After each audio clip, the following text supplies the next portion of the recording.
Welcome to All Ears, the official podcast of the Cedar Rapids Kernels, presented by Miracle Ear. I'm your host and voice of the Kernels, Calvin Christoforo.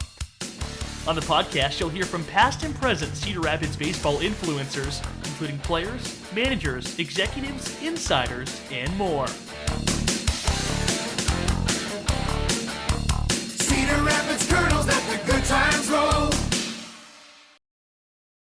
It's another edition of the Kernels All Ear podcast. Calvin Christoforo joined alongside Kernels pitcher John Klein here on another episode of Season 4 of the Kernels All Ear podcast, presented as always by Miracle Ear. John, how are you? Thanks for the time. I'm good. How are you doing? Doing well as we almost get through month 2 of the season. Kind of a crazy quick start to the year from my point of view. How has the first couple of months been? Started off really cold, but now that it's warming up and we're winning a lot more games, there's not too much to complain about. The month of May has been really friendly to the Kernels this year and last. You, of course, were down in Fort Myers last year, but here with the Kernels in 2024 in the month of May, which has been a successful year. We'll get into this, but you can't complain about the cold. You're from Minnesota. Yeah, but when you're in Florida for so long, I was telling everyone I kind of got soft and didn't really have a winter in Minnesota either. It wasn't much snow, so had to adapt to the cold a little more than I'm used to. Yeah, that's crazy from a Minnesota guy saying April and May was cold here in the Midwest, which it was. I mean, there was a game played in 30-degree temperatures up in Wisconsin earlier in the year in Beloit. But let's get into you and your path to get here, a prime member of the Kernels starting rotation here in 2024. We mentioned it, a Minnesota kid. You're just outside of Minneapolis in the Twin Cities. What was it like? What was the baseball scene growing up in that area? Baseball is pretty popular. I come from kind of a bigger city, and it's just surrounded by bigger cities too. So there was always a lot of kids playing a whole bunch of sports, but for me, it was just mainly baseball. So made a lot of friends playing against them, and ended up being teammates somewhere along the line, which is pretty cool. Is it fair to assume that you were a Twins fan growing up in that area? Oh yeah, my whole childhood was all just revolved around the Twins and going to Twins games or watching them on TV or whatever it was. When you say revolved around, so you went to a bunch of games. I'm sure you watched a bunch of games too. That was the team you grew up following and going to the stadium to see, huh? Yeah, went to a whole bunch of games at the Metrodome when I was really young, and then now at Target Field. When you look back at that era of Twins baseball in your fandom, who are a couple of names that come to mind that you really enjoyed watching, or maybe as a kid kind of try to model your game after growing up? It was always Mauer and Morneau. Those were the two guys I always looked up to and idolized, and I was able to meet Morneau at Target Field last year, which was pretty cool. But I still have yet to see Joe Mauer walking around, so maybe that can happen sometime soon. Recently elected into the Hall of Fame, Joe Mauer, whose brother Jake was the longtime manager of the Kernels when they first became a Twins affiliate back in 2013. You grew up, playing baseball in Minnesota. You get to the high school years. When did it kind of click for you? And you're like, hey, maybe I can do this, as a professional at some point, in my lifetime. Yeah. I mean, every kid growing up always says they're gonna, be playing the NHL or the NFL or the MLB, whatever it is. But I think just kind of always having that belief that, if you work towards something, you can accomplish pretty much anything. And then me being a catcher like my whole life, looking up to Joe Mauer, who we were just talking about, it was kind of a big change late into high school there when I decided to pursue pitching instead, and just kind of stuck with it and heard out all the coaches who talked to me, and now we're here. You said NHL first, like a true Minnesota kid that says NHL, the first professional league you mentioned. Did you play any other sports growing up, or were you strictly a baseball guy? Yeah, I tried at least pretty much everything. I played football a couple years, played hockey a little bit, basketball, soccer, but always played baseball and always always had a desire for baseball. And for a guy like you at 6'5", I'm curious because it's usually a wide range of, oh, I was 6'3" when I was 12 versus I had a growth spurt in college.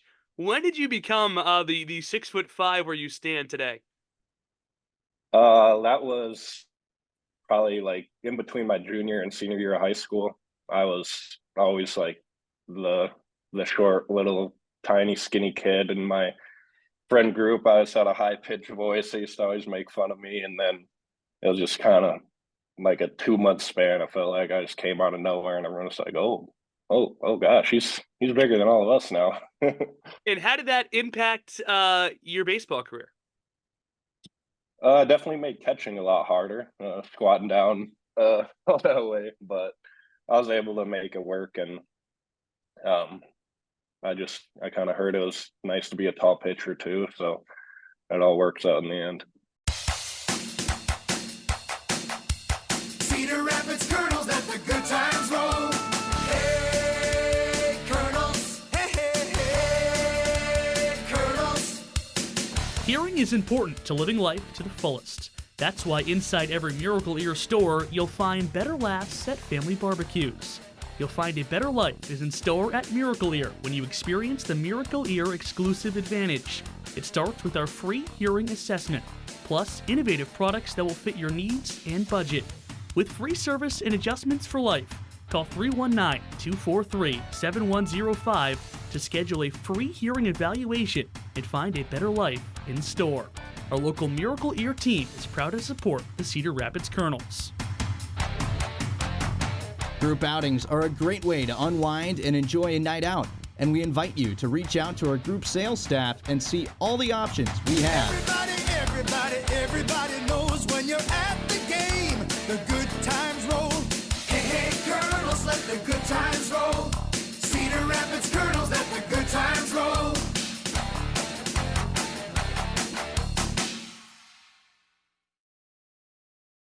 Calvin Christoforo talking to Kernels pitcher John Klein here on the Kernels All Ear podcast. We are in season number 4 of the Kernels All Ear podcast presented by Miracle Ear.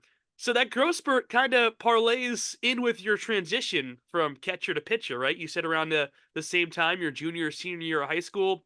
What was that transition like? How did you even start to think about moving to the mound?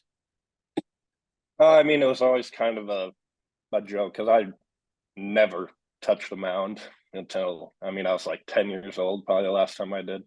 So it was always just like a joke in high school that I'm gonna pitch today, yada yada. And then our high school summer ball, American Legion up in Minnesota. Our longtime coach for that, Ben Johnson, family friend, it was just I think it was a game we were getting blown out. He's like, "Hey, you wanna pitch?" I was like, "Oh yeah, sure." And I don't really remember how I did, but I don't think it was too good. But I kind of threw it a little hard and caught some eyes, and just everything started from that moment, pretty much.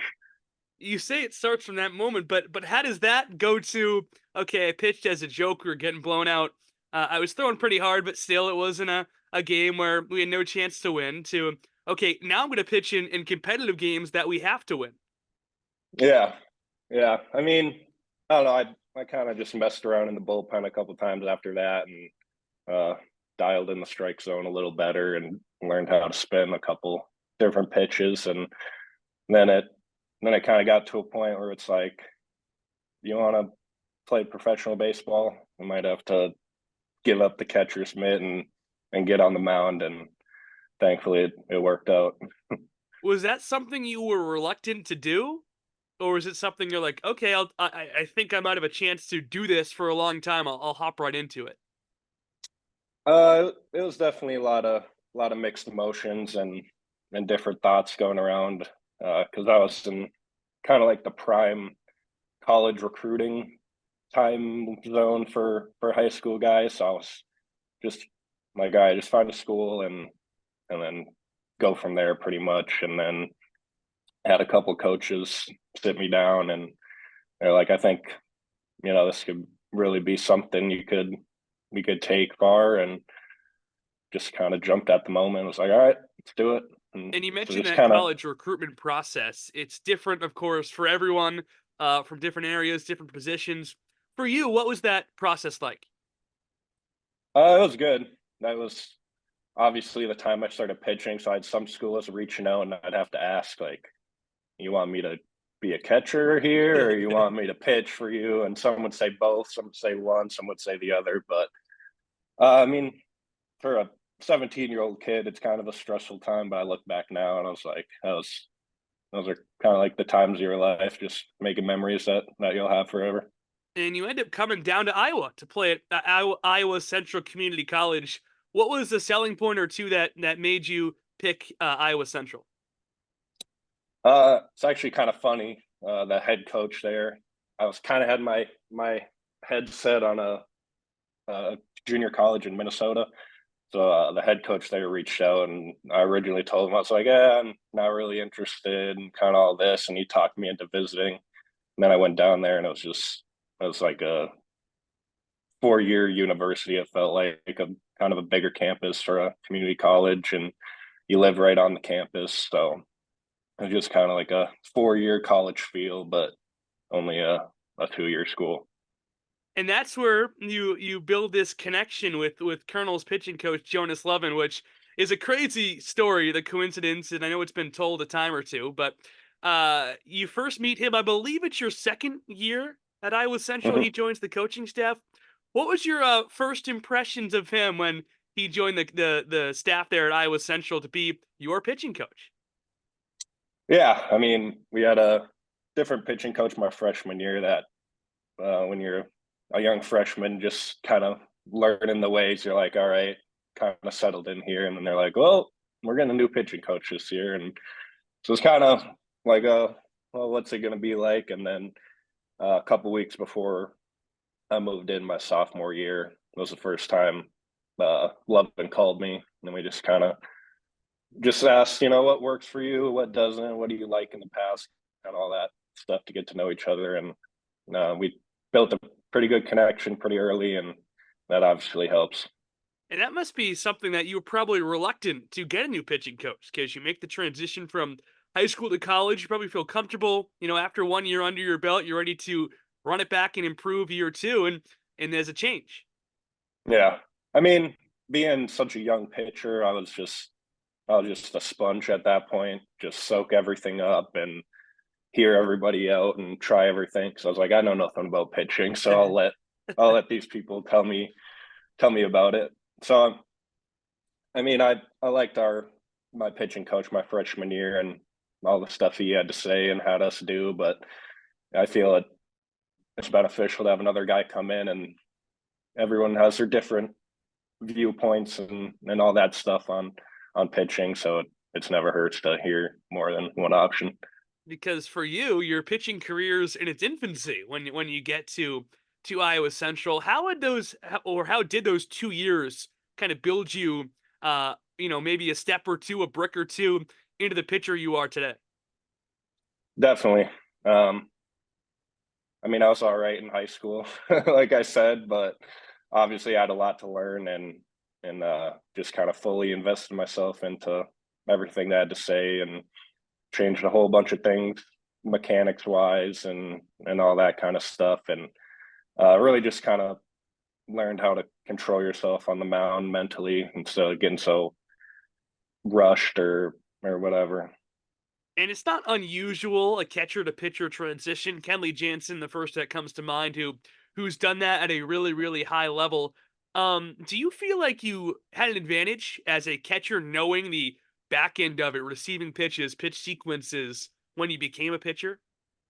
Definitely, definitely, yeah. Because I remember, like in high school, some guys, some pitchers throw 2 balls in a row and they get really worked up, and then just trying to tell them like, all right, well, settle down. It's only 2 pitches. You still got plenty more to work with, and then seeing some guys just control themselves, like you'd have no idea what's going on. They're just going through the motions and doing what they have to do. So just kind of learning all the different personalities there are and kind of making one of my own, I guess. So you play and you pitch the 2 years at Iowa Central. When you went into that summer, between the end of your sophomore year at Iowa Central, what was your plan after that season at your second year came to an end? Yeah, so I was originally committed to a Division 1 school, and then that didn't end up working out. So then about a week later, I committed to Minnesota State Mankato, a D2 school in Minnesota. And then like 5 days later, I was playing summer ball, and then a twin scout just happened to be at one of our games, and we got talking and ended up going to Fort Myers shortly after that. So it was a pretty up and down month for sure. And that's crazy. I believe the story is it was an all-star game, correct? You were pitching in? Yep. Yep. In the Northwoods League.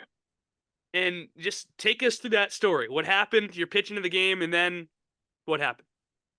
Yeah, so that was I was playing for the Wilmer Stingers, and the All-Star game was in Wisconsin Rapids or something like that, some little Wisconsin town.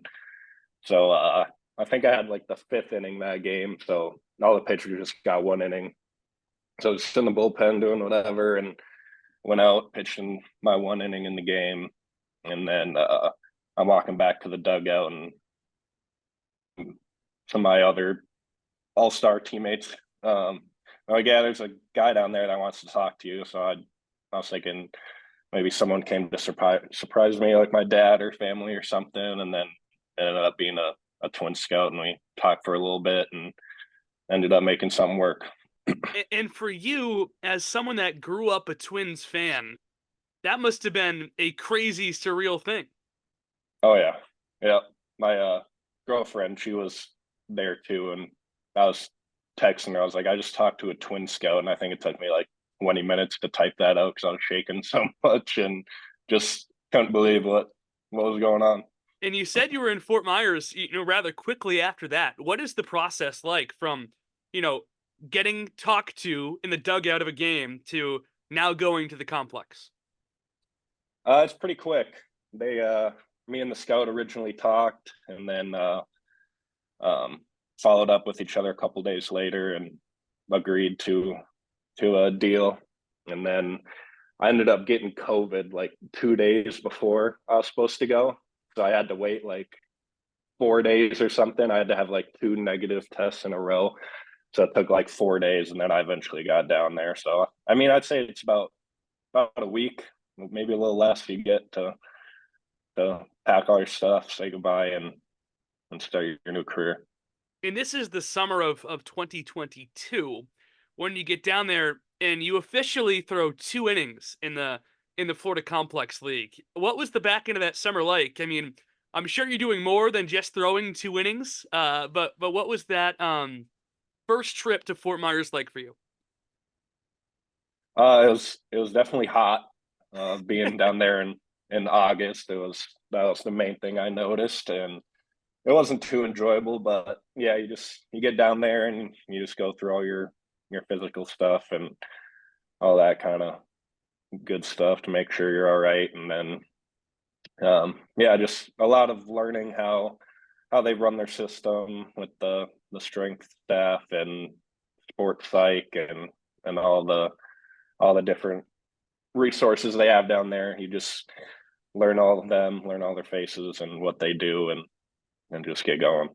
And you're getting ready for your second season with the Twins, your first spring training after this in early 2023, and then you get a call from a former pitching coach of yours.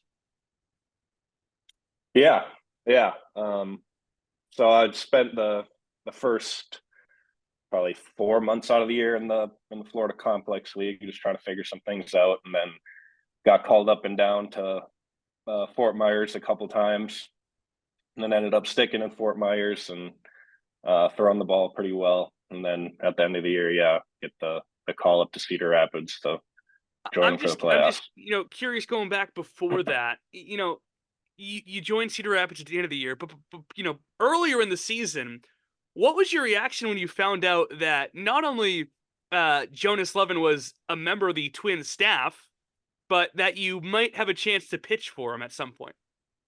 Oh yeah, yeah. I was on my way down to spring training, and he shot me a text that he was coming to Fort Myers, and I was kind of confused what he was talking about. I was thinking he was taking a family trip or something, and then he ended up saying he got a job with the Twins. So I was pretty happy for him and well deserving. And when you're pitching in Fort Myers, you mentioned, you started in the complex in 23. You get up to Fort Myers, you make 6 starts there. Is it in the back of your mind that, I might have a chance to pitch for my old coach at some point this year? Uh, to be honest, it was not a thought at all. I believe we were going into our last week of the year in Fort Myers, and we weren't in the playoffs or anything. So I had I was starting the game Thursday down there, and then Sunday was the end of the year. So I was just getting ready for Thursday, and my phone actually wasn't working at the point. My SIM card was like broken, so it only worked if I had Wi-Fi. Okay. So I'm on my way to the field, and Brian Meyer, the manager for the Muscles down there, he's like, "Hey, you got a minute?" And then like pulls me into his office, and I'm like, "Oh gosh, like what happened? What did I do?" And he, like, "Oh, you've been having a good year. Like, how do you feel you've been doing? Yada yada." And then he's like, "Yeah, well, you're going to Cedar Rapids," and I was like, "Oh, all right." So then I had to go back, like pack all of my room and stuff, go to AT&T, get my phone figured out, and then came back for the game I was supposed to pitch in, but obviously wasn't pitching and just sat and watched. And when the game was over the next day, go to the airport and found my way to Appleton, Wisconsin. That's a quick transition with, getting the news, going and getting stuff done, and then flying out the next day. And you mentioned it, we were on the road in Appleton, rounding out the regular season there. At what point did you realize that, or maybe you knew the whole time, that the Kernels were good and they were going to the postseason with a chance to win it? Yeah. I mean, obviously we all keep a little track of all the affiliates and just how everyone's doing and all that kind of stuff. So saw they were doing well, saw they were in the playoffs, and went up for that last week in Appleton and got to learn a lot new teammates and all that kind of stuff. So just kind of adapt to that, and then ended up winning a couple games, and I was like, all right, like could really play up here, I guess, and ended up winning it all, which was pretty cool. Yeah, and from your point of view, what was that championship series and that championship victory like last year? It was pretty cool. I've never been like a part of a championship team, and I was only there for like 11 days or something like that. But hey, I'll take it. And now coming back this year to start the season with Cedar Rapids, how much more comfortable do you feel? Even if it was one start to end the regular season on the road in Wisconsin, how much comfortability has taken with you from the end of 2023 to now, beginning in the first 2 months of 2024? Yeah, it was definitely a lot easier transition, knowing the clubhouse layout and the field and all the staff here. It definitely makes it a little easier when they're familiar surroundings.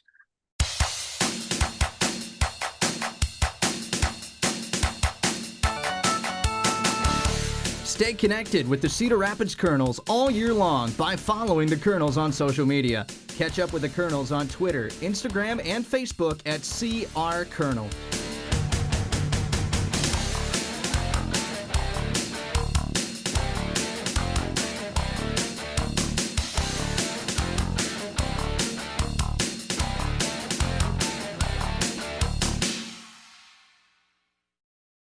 Wrapping things up here with John Klein on the Kernels All Ear podcast, Kernels pitcher, on another edition of season 4 of the All Ears podcast presented by Miracle Ear.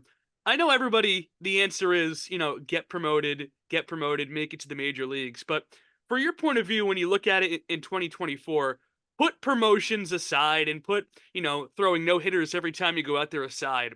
What is a goal or two for you in the remaining months of this 2024 year? Mainly just stay healthy. Just we get paid to play a kid's game, which is pretty cool, and not everyone gets to say that. So the more you can play, the better. So just stay healthy.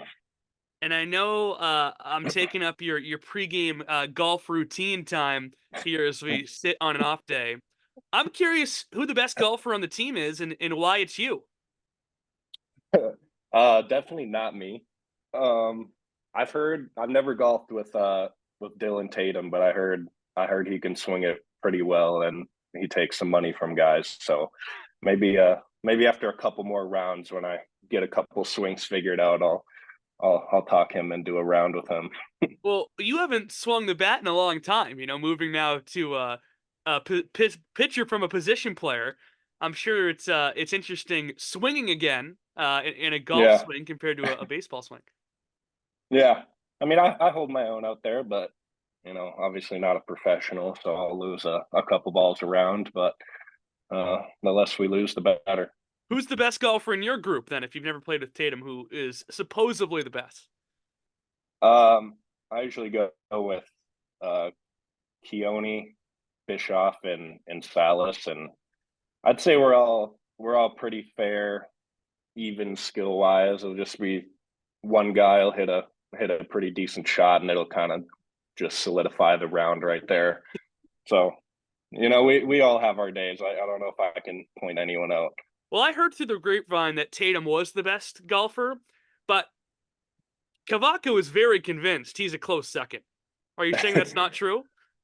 I mean, being that he's my scramble partner, I love my teammates, but yeah, sometimes I have to bail him out with the driver or whatever it is. But what goes around comes around, so I can't really say too much about him.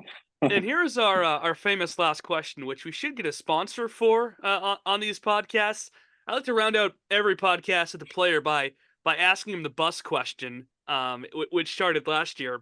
The bus question is, if the bus driver goes down. I mean, last night, or when you hear this, Sunday night, coming back on May 26th, night game in Peoria with Memorial Day the next day, so it's a late trip back. We got Cedar Rapids at about 1:30 in the morning. Bus driver goes down, unable to drive the bus. Which one of your teammates do you trust the most to drive the bus and get us home? um, I'd have to say maybe the new guy, Jeremy Lee. He's a, Why is a that? Southern Alabama boy, and knows how to drive a big truck, and I'm sure he could figure out the bus and get us back safely. Jeremy Lee already picking up some brownie points in the locker room after just 1 week with the team. But I guess he's the guy. Okay, Jeremy Lee's on the board this season, as is John Klein as a guest on the Kernels All Year podcast. John, thanks for the time. Hit him straight today for me.